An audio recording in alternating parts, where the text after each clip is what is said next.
I walked into my living room and heard laughter, only to discover my daughter-in-law showing my house to a stranger. What she said next changed everything. And trust me, you won't believe how this ends. It was a Tuesday. You know, the kind of day where you're just happy your knees don't creak too. Loudly, and the coffee tastes halfway decent. I just finished my morning walk, doctor's orders, cholesterol, and all that. I'd even managed to avoid the neighbor's yappy dog, which, let me tell you, is a small miracle in itself. I was feeling pretty good, actually. The sun was shining, the birds were chirping, and for a moment I thought maybe, just maybe, the universe was giving me a break. But as I rounded the corner to my front porch, I heard something that made me stop dead in my tracks. Laughter. Not the warm, familiar kind that fills a house with love. No, this was sharp, almost triumphant, echoing through the open window of my living room. Now I don't know about you, but I've learned to trust my gut. And my gut was telling me that something was off. I crept up to the window, careful not to make a sound. I peered inside, and there she was, my daughter-in-law, Kelly. She was standing in the middle of my living room, gesturing grandly at my furniture, my curtains, my late husband's fishing, trophies, and yes, even my prized collection of Elvis plates. And she wasn't alone. There was a man with her, a stranger in a suit, nodding along as she spoke. He looked like the kind of guy who'd sell you a used car and convince you it was a bargain.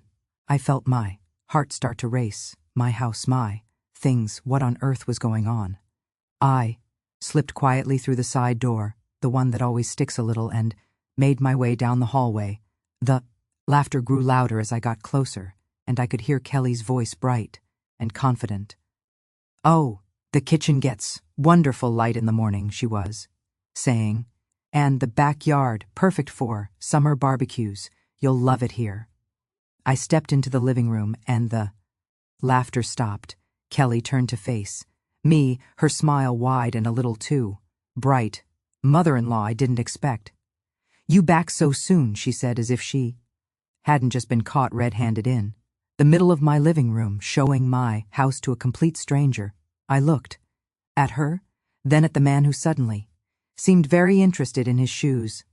"What's going on here?" I asked, trying to keep my voice steady. I could feel my hands shaking, but I wasn't about to let her see that. Kelly didn't miss a beat. She walked over to me, put a hand on my shoulder, and said, "I'm selling it, mother-in-law. After all, your life is already over." Just like that. No sugar, coating, no gentle laid-in. Just a cold, hard statement delivered with a smile. Now, I know what you're thinking. Did she really just say that? Oh, she did. And let me tell you, I've been called a lot of things in my life. Stubborn, opinionated, even a little bit bossy, but over isn't one of them. I felt a wave of anger rise up in me, hot and sharp, but I didn't let it show. Not yet. Instead, I looked around my living room at the photos on the mantel, the Afghan draped over the back of the couch, the little knickknacks I'd collected over the years. This was my home, the place where I'd raised my children, celebrated birthdays and holidays, laughed and cried and lived. And here was Kelly, acting like it was just another piece of real estate to be bought and sold. I took a deep breath, the kind you take when you're about to tell the grandkids they can't have ice cream for breakfast. I looked Kelly dead in the eye and said, "Excuse me?" My voice was calm, but there was steel in it. I could see the man in the suit shift uncomfortably, glancing between us, like he'd suddenly realized he'd walked into the wrong movie. Kelly's smile faltered just for a second, but she recovered quickly. "It's for tea." "Ye best," she said, her tone patronizing. "You'll be so much happier in a nice little place with people your own age. You won't have to worry about all this upkeep. And think of the money. You can finally relax." Relax? I wanted to laugh. I'd been relaxing just fine until she decided to play real estate agent in my own home. I glanced at the man who was now edging toward the door. "And who are you?" I asked. He cleared his throat. I'm just here to look at the property." I Didn't realize. I cut him off with a wave of my hand. Well, now you do.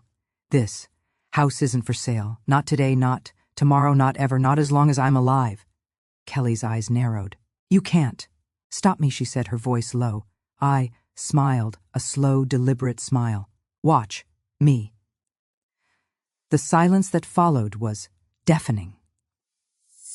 Could have heard a pin drop, or in my case, the faint hum of my old refrigerator that's been threatening to quit for years.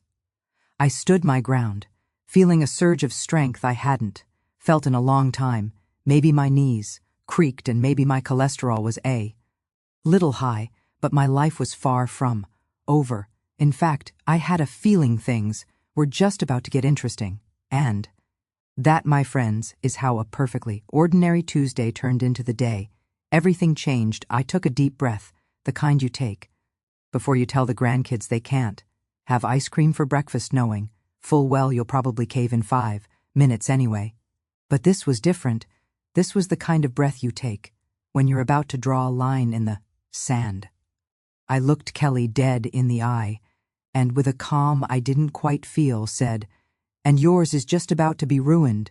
The words hung in the air, heavy and electric, and for a moment the only sound in the room was the faint hum of my old refrigerator, which frankly has been threatening to quit longer than Kelly's been in the family. The buyer, poor man, looked like he wanted to disappear into the shag carpet if only it were thick enough to swallow him whole. Kelly's smile faded faster than my patience at a DMV line. And let me tell you, that's saying something. Now, I could have thrown a fit right then and there. I could have called my son or even the police and made a scene worthy of a daytime soap opera, but where's the fun in that?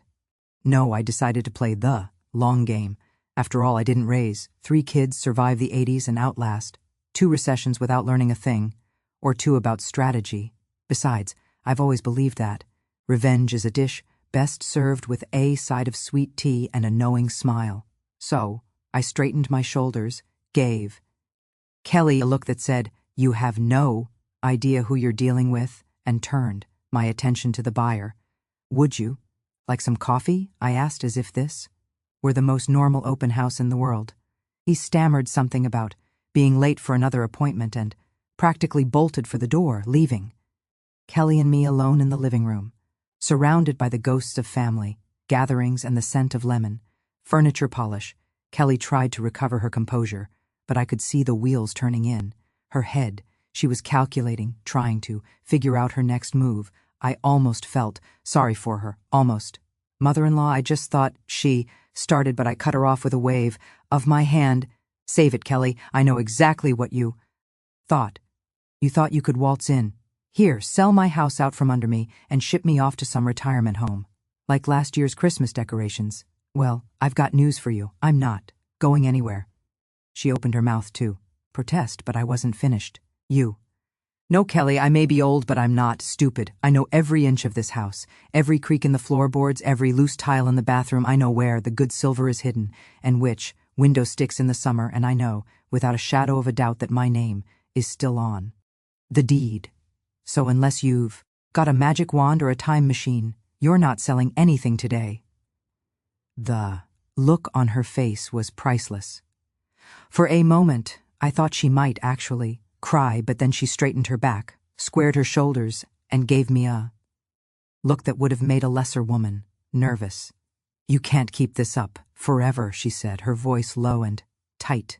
"Eventually, you'll have to move on." I smiled, slow and steady. "Maybe, but not today, and not because you say so." With that, I turned and walked into the kitchen, leaving her standing there in the living room, surrounded by memories she'd never understand.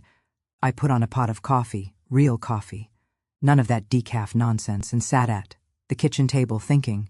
I could hear Kelly pacing in the other room, her footsteps sharp and agitated. I imagined her on the phone later complaining to my son, spinning the story to make herself the victim. But I wasn't worried. My son may be many things, but he knows his mother. He knows I don't make threats lightly. As I sipped my coffee, I started to plan. I thought about all the things I'd learned over the years, how to read people, how to keep my cool, how to fight for what matters. I remembered the time I stood up to the school board when they tried to cut funding for the arts, or the time I organized the neighborhood watch after a string of break-ins. I remembered the look on my husband's face when I outbid him at the church auction, and the way my kids used to roll their eyes when I insisted on family dinners every Sunday. I remembered who I was, a woman who didn't back down, not for anyone. By the time Kelly finally left, slamming the door behind her, I had a plan. I'd call my lawyer first thing in the morning just to make sure all my paperwork was in order. I'd talk to my neighbors, let them know what was going on. After all, nothing travels faster than gossip in this town, and I wanted everyone on my side. I'd even bake a pie for the nice lady at the county clerk's office, just in case I needed a favor down the line. But most of all, I'd wait. I'd wait and watch, and when the time was right, I'd make my move. Because if there's one thing I've learned in all my years, it's that patience is a virtue, and sometimes it's your best weapon. So, as the sun set and the house grew quiet, I sat at my kitchen table, sipping coffee and plotting my next move, the calm before the storm, they call it. And let me tell you, I was ready for whatever came next, because this was my home, my life, and I wasn't about to let anyone, least of all Kelly, take that away from me. Not without a fight. That night, after the house had settled into its usual creaks and sighs, I sat at my kitchen table with a fresh cup of coffee and my trusty old address book. I may not be a tech whiz, but I know how to get things done the old-fashioned way. I started making calls, first to my lawyer, then to the county clerk, and finally to my old friend Doris, who knows more about local real estate than any agent in town. It didn't take long to confirm what I already suspected. Kelly didn't have a legal leg to stand on. My name was still on every deed, every bill, every faded Christmas card addressed to the real boss. The house was mine, fair and square, and no amount of wishful thinking or scheming could change that. I felt a wave of relief wash over me, mixed with a little bit of pride. I'd always handled the family's paperwork, kept the records straight, and made sure nothing slipped through the cracks. Turns out all those years of being overly organized were finally paying off. I didn't sleep much that night, but it wasn't worry keeping me up. It was anticipation. I was already planning my next move, and I wanted to make sure I got it just right. By morning, I had a plan that would make even my late husband proud. I got up early, put on my best blouse, and bake a fresh batch of muffins. Blueberry, Kelly's favorite, though I admit I was tempted to add a little extra salt. I set the table with my good china, the set I only bring out for special occasions or when I want to make a point. Then I called Kelly and the buyer, inviting them both over for a discussion about the sale. I could hear the hesitation in Kelly's voice, but she agreed, probably thinking she could still talk her way out of this mess.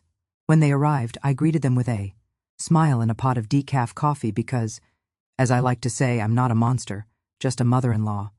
The buyer looked nervous, glancing around the room like he expected the walls to start closing in. Kelly, on the other hand, tried to act confident, but I could see the cracks in her armor. She sat down at the table, smoothing her skirt and avoiding my eyes. "Let's talk about the sale," I began, sliding a thick stack of paperwork across the table. "You see, Kelly, you can't sell what isn't yours, but you can apologize." I watched her face as she scanned the documents, deeds, tax records, utility bills, all with my name front and center. The buyer let out a sigh of relief so loud I thought he might actually start clapping. He looked at Kelly, then at me, and finally said, "I think I'll be looking elsewhere for a house. Thank you for your time, ma'am." He stood up, shook my hand, and practically sprinted out the door, leaving Kelly and me alone in the kitchen. Kelly stared at the paperwork, her cheeks flushed with embarrassment. She mumbled something about misunderstandings and just trying to help, but her words sounded hollow even to her. I almost felt bad for her, almost, but then I remembered the way she'd laughed in my living room, the way she'd tried to erase me from my own life, and Any sympathy I might have felt quickly evaporated. I poured myself another cup of coffee and leaned back in my chair. You know, Kelly, I get it. You thought you were doing what was best for everyone, but you forgot one important thing. I'm still here, and as long as I'm here, this house isn't going anywhere.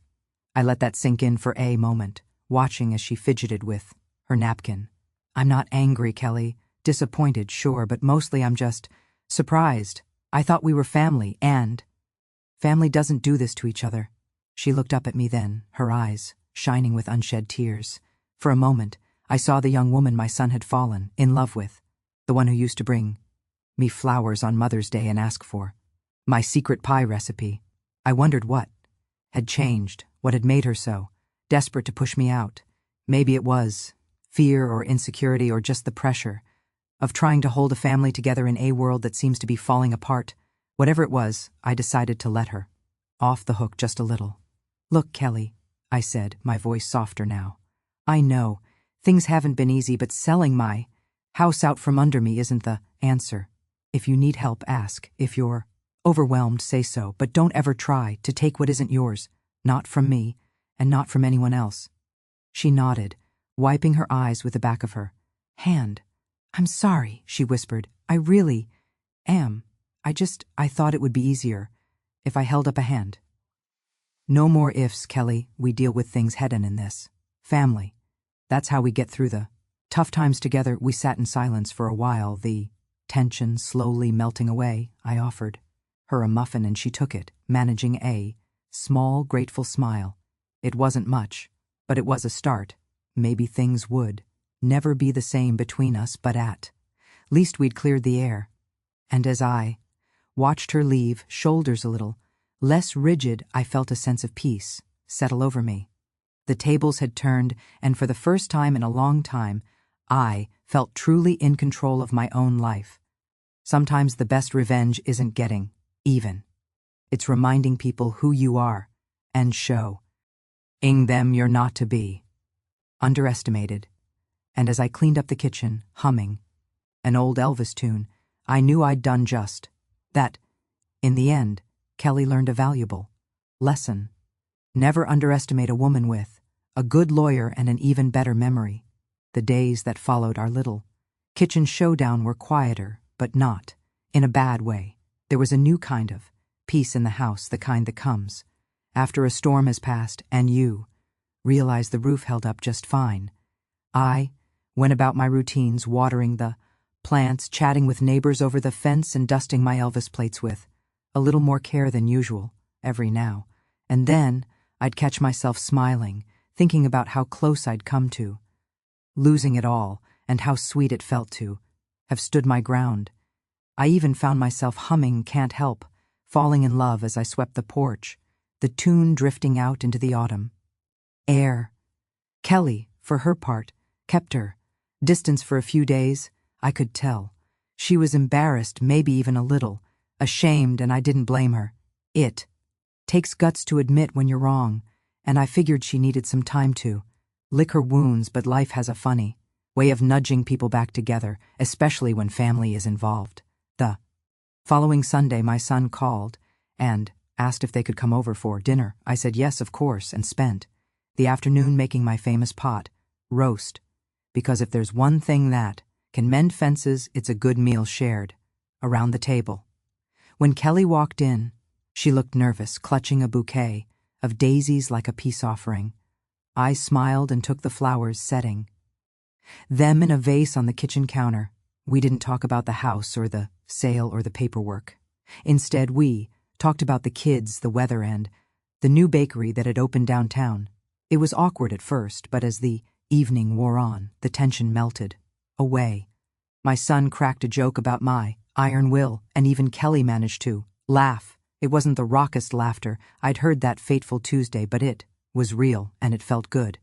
After dinner, as we cleared the table, Kelly lingered in the kitchen. She looked at me, her eyes softer than I'd seen in a long time.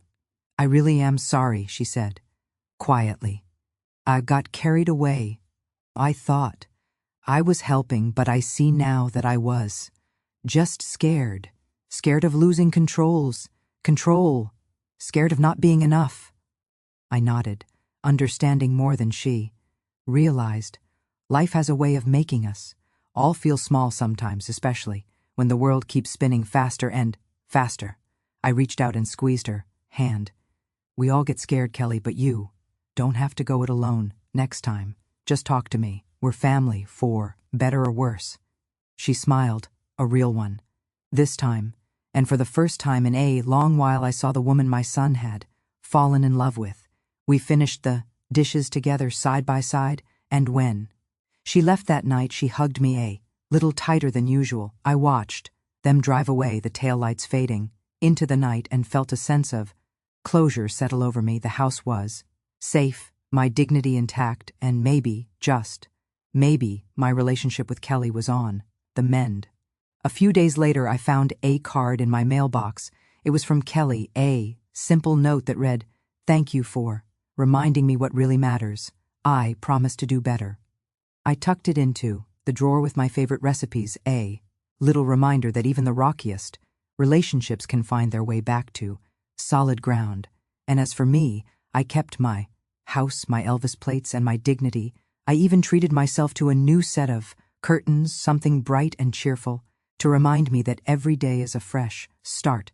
I started hosting Sunday dinners, again inviting friends and neighbors to share stories and laughter around my table. The house felt alive, filled with the kind of warmth that can't be bought or sold. Now I know I'm not the only one who's ever been underestimated, written off, or pushed aside before I was ready. Life after 50 isn't about fading into the background. It's about standing tall, speaking up, and reminding the world that you're still here, still kicking, and still very much in charge of your own story. So, let me ask you, have you ever had someone try to write you off before you were ready? How did you handle it? Did you fight back, or did you find another way to reclaim your place in the world? Drop your stories in the comments. I'd love to hear them. After all, we're all in this together, and sometimes the best advice comes from those who've walked the same path. And, hey, if you enjoyed this little tale of family drama and sweet revenge, don't forget to hit that subscribe button, because around here the story's never really over. There's always another chapter, another laugh, another lesson waiting just around the corner. Life may throw us curveballs, but with a little grit, a lot of heart, and maybe a good lawyer on speed dial, there's nothing we can't handle. So stick around, share your stories, and remember, never underestimate a woman with a good memory and a better sense of humor. Thanks for listening, and I'll see you at the next Sunday dinner. Don't forget to bring your appetite and your best story.